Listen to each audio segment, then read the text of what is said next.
তোমাদের সকলকে স্বাগত জানাই টিনস পার্টি অরুণিমা চ্যানেলে। আশা করি সবাই তোমরা ভালো আছো, সুস্থ আছো। আজকে ক্লাস 10-এর চ্যাপ্টার 2-এ মিওসিস নিয়ে আলোচনা করব।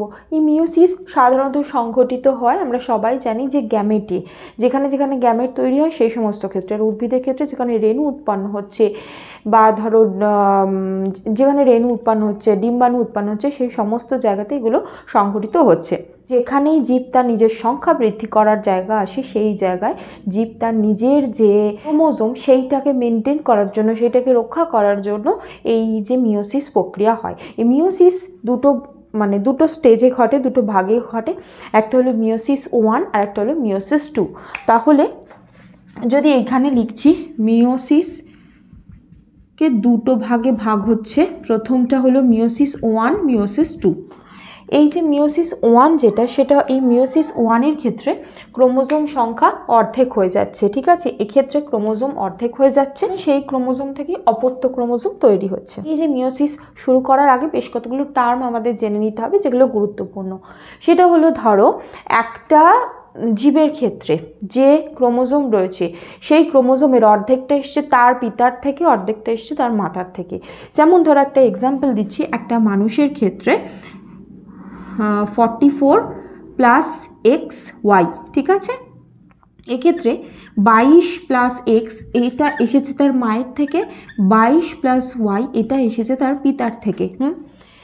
এবার এই সেটগুলো, এই ক্রোমোজোমের সেটটা, মানে এই যে 22খানা ক্রোমোজোম এবং একটা এক্স ক্রোমোজোম, এইটা এসছে তার মায়ের থেকে, 22টা ক্রোমোজোম প্লাস একটা ওয়াই এটা এসছে তার পিতার থেকে। এইগুলো, এই যে মিওসিস যখন শুরু হওয়ার পূর্বে কি হয়, এরা জোড়া জোড়ায় অবস্থান করে। মানে হলো একটা পিতৃক্রোমোজোম, একটা মাতৃক্রোমোজোম, এরা পাশাপাশি অবস্থান করে। এই যে ধরো এটা পিতৃক্রোমোজোম, এটা মাতৃক্রোমোজোম, এটা পাশাপাশি অবস্থান করছে। তার মানে ধরো একটা মানুষের ক্ষেত্রে তার দেহে যেখানে গ্যামেট তৈরি হচ্ছে, সেখানে যে কোষটা আছে সেই কোষের ভিতরে এরমভাবে অ্যারেঞ্জ হচ্ছে, সেই কোষের ভিতরে ক্রোমোজোম আছে। তো এবার সেই যে ক্রোমোজোমগুলোর ভিতরে একটা পিতৃকোষের ক্রোমোজোম, একটা মাতৃক্রোমোজোম, পিতৃক্রোমোজোম, একটা মাতৃক্রোমোজোমের ভাবে পাশাপাশিভাবে অবস্থান করে। এই যে অবস্থানটা করছে, এই অবস্থানটা নির্ভর করে, মানে এরমভাবে অ্যারেঞ্জড হবে, সেই জিনিসটা ডিপেন্ড করে আকৃতির ওপর, এদের দেখতে কীরকম, এদের সেন্ট্রোমিয়ারের অবস্থান কীরকম, এদের জিনের বিন্যাস কীরকম, জিনটা কীরমভাবে রয়েছে, এই বিষয়গুলোর ওপর। এই বিষয়গুলোর ওপর নির্ভর করে একটা, তাহলে কি বললাম, যে একটা কোষের ভিতরে পিতৃক্রোমোজোম এবং মাতৃক্রোমোজোমের ভাবে পাশাপাশি অবস্থান করছে। এই জিনিসটাকে বলছে হলো সমসমস্থ ক্রোমোজোম। ক্লিয়ার? সমসমস্থ ক্রোমোজোম কাকে বলে, এটা দিয়ে কিন্তু খুব ভালো, মানে প্রশ্ন আসে, খুব ভালো করে পড়বে।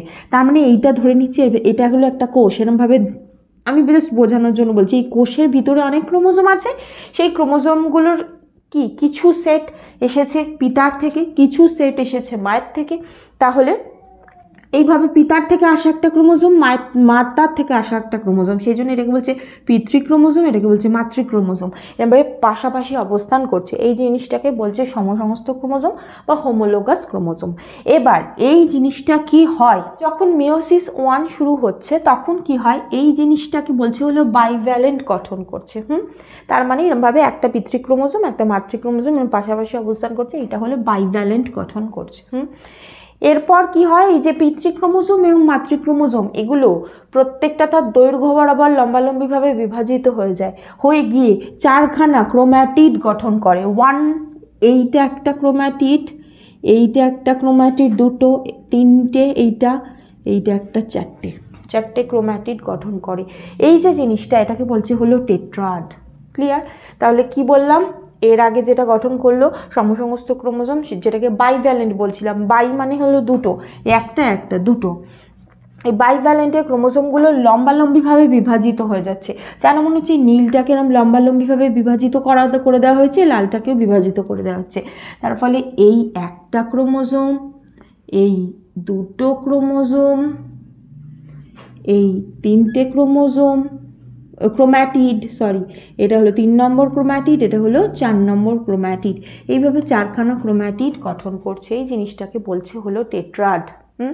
এবার এই যে টেট্রাড গঠিত হলো, এই টেট্রাডের ভিতরে কি বললাম, 4টে ক্রোম্যাটিড রয়েছে।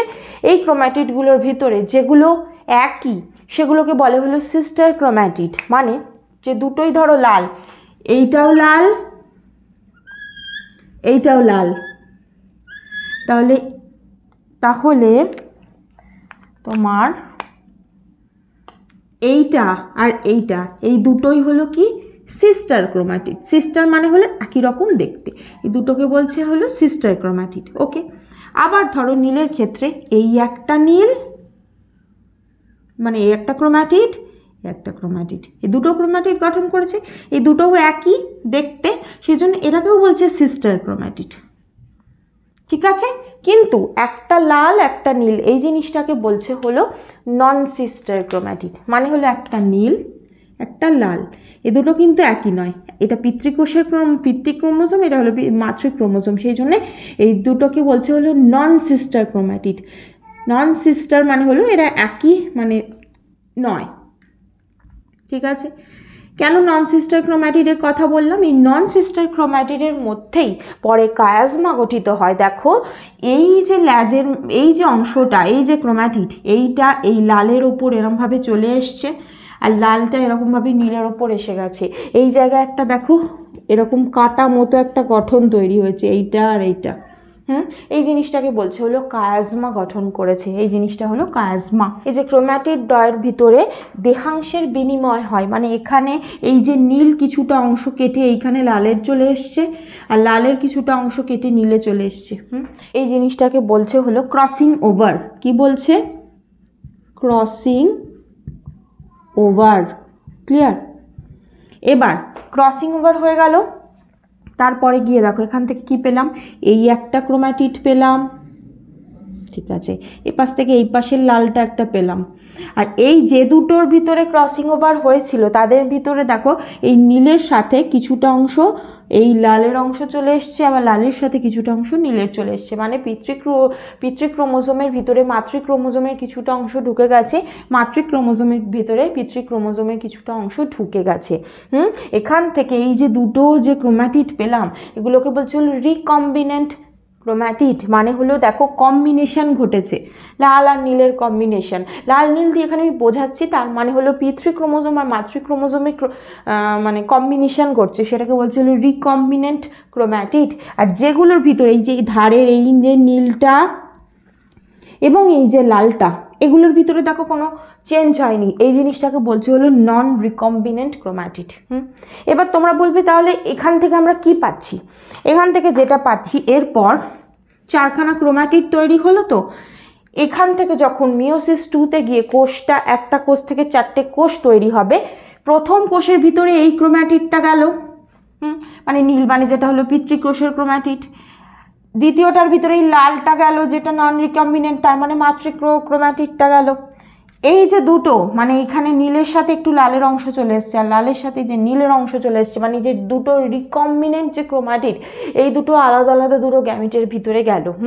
গ্যামেট মানে সেটা যে কোনো কিছু হতে পারে, উদ্ভিদের ক্ষেত্রে পোলেন হতে পারে, মানে রেণু হতে পারে, মানুষ বা যে কোনো জীবের ক্ষেত্রে সেটা শুক্রাণু ডিম্বাণু হতে পারে। তার মানে কি হচ্ছে?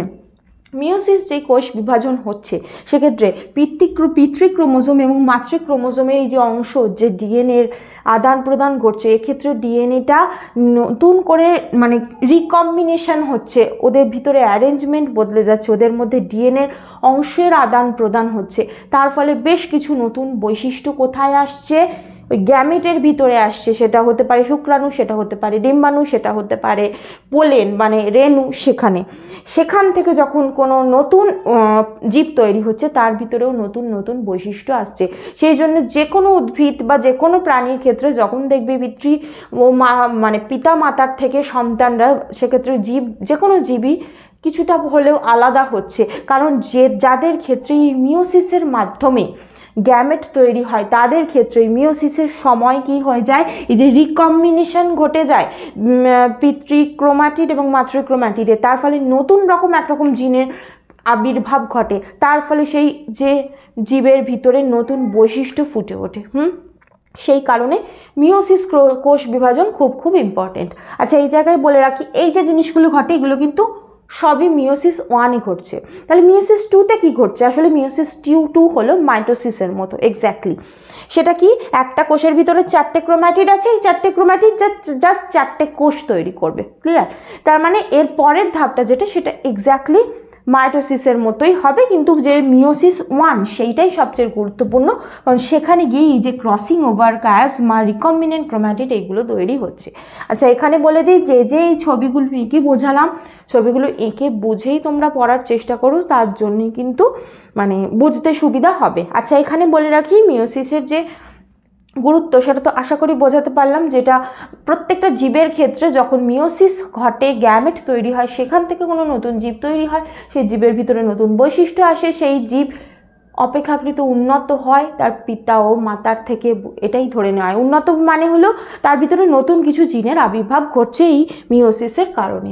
আর দ্বিতীয় হলো এটার মাধ্যমেই কিন্তু কোনো জীব তার ক্রোমোজোম সংখ্যা মেনটেন করছে, মানে ক্রোমোজোম সংখ্যা একই থাকছে। আমাদের যেমন ক্রোমোজোম সংখ্যা কত, 46, আমাদের থেকে যখন ধরো সেটার গ্যামেট তৈরি হয়, সেখানে গিয়ে ক্রোমোজোম সংখ্যা অর্ধেক হয়ে যায়, 23 হয়ে যায়। আবার ধরো দুটো গ্যামেট মিলিত হয়ে সেখান থেকে যখন জীব তৈরি হচ্ছে, সেক্ষেত্রে আবার 46 ক্রোমোজোম সেটা ফিরে আসে। তার মানে যে ক্রোমোজোম সংখ্যা যেটা মেনটেন হচ্ছে, সেটা কিন্তু সম্পূর্ণভাবে হচ্ছে এই মিওসিসের জন্য। আশা করি বোঝাতে পারলাম। আজ এই পর্যন্তই। কোনো প্রশ্ন থাকলে জিজ্ঞাসা করতে পারো। আর ভিডিওটা লাইক করো, শেয়ার করতে একদম ভুলো না, অবশ্যই সাবস্ক্রাইব করো এবং বেল বাটনটাও ক্লিক করে দিও। Thank you.